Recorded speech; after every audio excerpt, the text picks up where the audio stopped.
will affect proceedings. A recording of the meeting will be published on the Council's YouTube channel. Any motions or amendments need to be moved and seconded as usual, and any votes will need to be on roll call, because we do have members online. I will be flexible within reason in the length of time people can speak due to circumstances. Before we begin the formal business, I want to take a moment to acknowledge that this will be the final Council meeting for Margaret McCrossan, Head of Accountancy, and Andrew Corey, Head of Environment, as both are retiring. Following this afternoon's meeting, there will be an opportunity for elected members to extend their best wishes to them. Moving now to the agenda. Item 1. Are there any apologies for absence? No apologies, Provost. Thank you.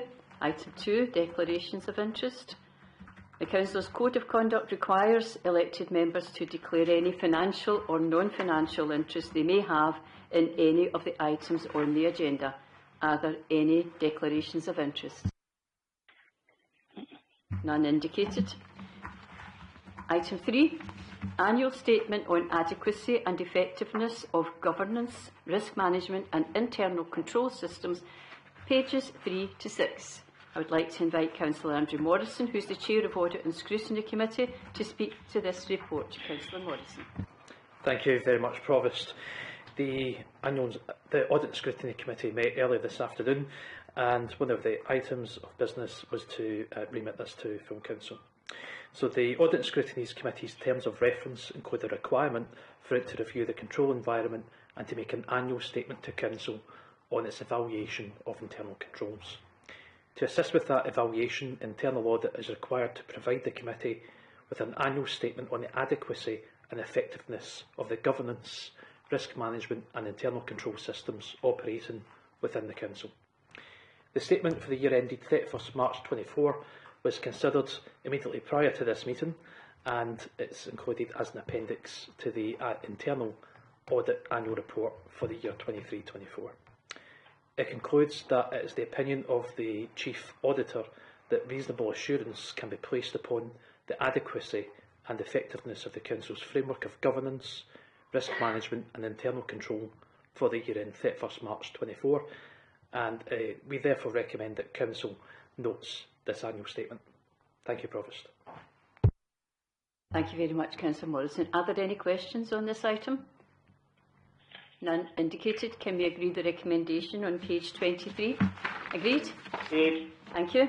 Moving on to item 4, it's the 2023-24 annual accounts for the Council's charitable trusts and external audit, in brackets, International Standard on Auditing 260, close brackets, and that's on pages 7 to 10. Again, I'll invite Councillor Andrew Morrison as the Chair of Audit and Scrutiny Committee to speak to the report. Thank you again, Provost. The Audit and Scrutiny Committee has reviewed the audited annual accounts and the external audit report for the Council's 6 charitable trusts. Following a change in regulations, arrangements were made on a reciprocal basis to allow these trusts to be subject to an independent check by another council, rather than having a full audit carried out by our external auditors. This has allowed the Council to avoid external audit fees of approximately £9,000, which I'm sure all members will agree is a welcome saving. Instead, our charitable trust accounts were examined by South Ayrshire Council's Chief Internal Auditor. We are pleased to note that the accounts have been awarded a clean, independent examiner report, and we further remit these to Council for your consideration. Thank you. Thank you very much, Councillor Morrison. We also have Margaret McCrossan here, who's the Head of Accountancy, Chief Financial Officer, to answer any of your questions. Are there any questions? Councillor Pragnell, then Councillor Edlin. Thank you. It was just to ask how many people are actually aware of these trusts, because it's quite clear that there's still some significant funds that could be used for charitable purposes, but they have really strict provision. So it's just, are people aware of them? And just even looking at the language used for their purpose, it is kind of very old-fashioned the way some of the things are worded. So are people actually aware of these trusts?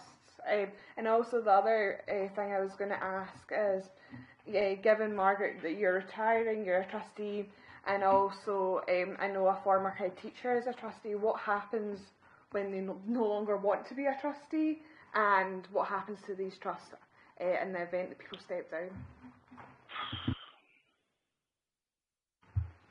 So, on the first part of your question, Councillor Pragnell, the accounts are advertised on the council website, and all the directors that are involved with the areas that of the purposes of the given trusts are aware.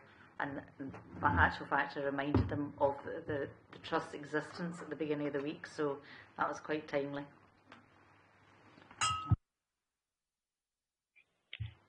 And on the second part of your question, what happens when trustees change? I'm pleased to say it's really quite straightforward. We made the changes to the trustees to bring on the ex-head teacher you referred to over the period of perhaps 1 week. Our legal team just facilitated it all for us, and it was quite easy. So that was no problem. And we have already made the change to reflect my retirement with Kirsty Stanners already in place as the new trustee. So we're already there. Does that answer all your questions, Councillor Pragnell? Sorry, Councillor Cunningham, we can all hear you in the chamber. You're dealing with a domestic situation here. Councillor Cunningham? Councillor Cunningham? Councillor Cunningham, I wonder if you can hear me? Councillor Cunningham? Councillor Cunningham, can we hear you? We can hear that you're dealing with a family situation there. I wonder if... Can we call you back in again after you've dealt with that? Councillor Cunningham? We can hear... Is Councillor Cunningham left the building? All right, okay, that's fine. Okay, so we'll just carry on then. And we'll go to Councillor Edlin and then Councillor Ireland. Provost, I hope you will consider this to be relevant in relation to the charitable trusts under discussion. At the Audit Committee this afternoon, I raised the issue of the fact that your Provost Fund for Defibrillators is not yet a charitable trust, and I asked that it could be considered to be made a charitable trust under the administration of the Council, which would mean that all monies that you raise for the trust, or anybody raises for the trust, will have an uplift of some 28% in recovered tax. And I'm hoping, I understood from the reply I received from Barbara Clark today, that it's going to be considered. It would require a SKIO to be formed, but I think it's quite straightforward. And I hope that this could allow our residents to benefit from this extra money for this noble cause. Thank you. Thank you for the suggestion, and I'll ask Barbara to reply for the sake of everybody who wasn't on the audit and scrutiny this afternoon. Thank you, Provost. Yes, Councillor Edlin will certainly give it some consideration and look into the possibilities of adding this to the trust funds. Okay, thank you. Is that enough, Councillor Edlin? All your questions? Thank you. Councillor Ireland. Thank you very much, Provost. It was just to go back to Councillor Pragnell's point. As you know, I raised this audit and scrutiny, in particular about the Netherley School 1937 endowment, and it was that question: do people know that this exists? Because there had been no disbursements, certainly for the last year, no applications either to the trust. So I had been pointed towards the council website, but I cannot find any mention of it on the council website. So I wondered if we could please advertise it or put it on the website, please. Thank you. Thank you. Are there any other questions on this? Otherwise, can we agree the recommendations which are on page 7? Agreed? You're all very quiet. Agreed? Thank you very much. Item 5, 2023-24 Annual Accounts and Draft Annual Audit Report for East Renfrewshire Council, pages 21 to 236. I will invite Councillor Andrew Morrison as Chair of the Audit and Scrutiny Committee to speak to the report. And again, Margaret McCrossan, Head of Accountancy, Chief Financial Officer, is here to help with any questions. Together with our external auditors, Rob Jones and Grace Scanlon, are also in attendance. So I'll hand over to Councillor Andrew Morrison first of all. Thank you once more, Provost. I'm delighted to report that the external auditors and council staff have once again managed to complete the council's annual accounts in line with the required deadline of 30th of September. This is an extremely demanding annual exercise and represents a tremendous effort from the accountancy team, which we very much appreciate. And it should be noted that not every local authority does manage to achieve this, and it's perhaps something we in East Renfrewshire take for granted, but it's not the case elsewhere in Scotland. Once again, it is welcome that the accounts have been awarded an unqualified audit certificate and have no unadjusted errors. So unqualified simply means it's positive, it's good. As previously advised in June earlier this year, the accounts show that the council operated within budget, benefiting in particular from increased investment income due to higher interest rates and a large one-off historic VAT refund, along with closely controlled budget lines as to produce additional flexibility in addressing anticipated budget challenges in the year 24-25 and years beyond. At 31st March 24, the balance on the non-earmarked general fund reserve sat at 7.3 million, which is 2.3% of the council's budget. This is within the recommended figure of 2% to 4%, between 2 and 4%, and transfers of 6.2 million were also made to a number of other earmarked reserves. So it's a positive that we are sitting within that target range. The auditor's report is largely positive, but as always, various findings are listed.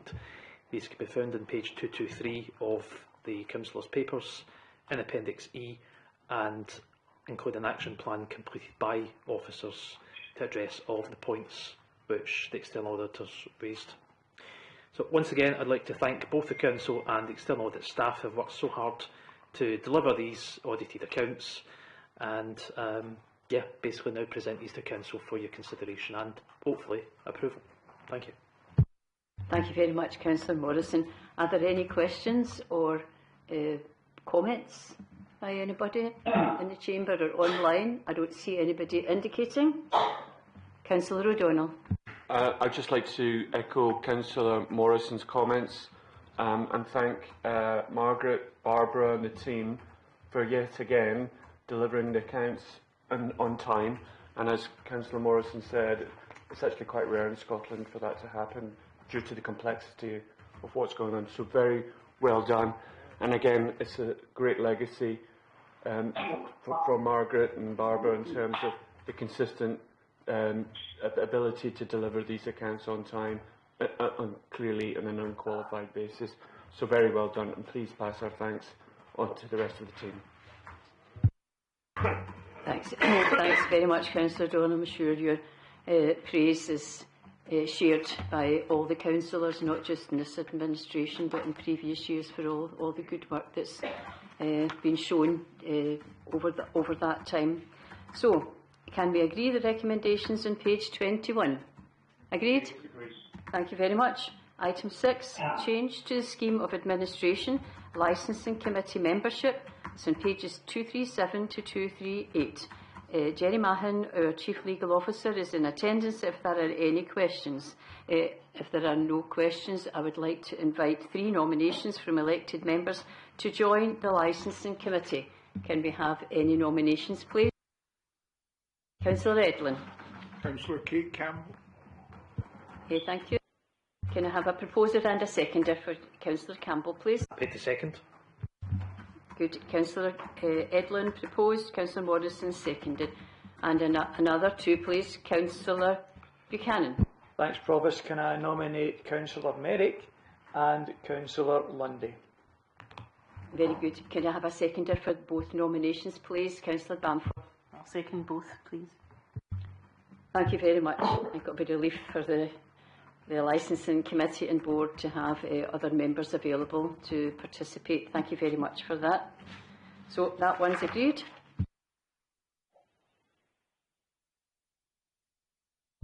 So that concludes the business for today, and I now declare the meeting closed. Thank you very much.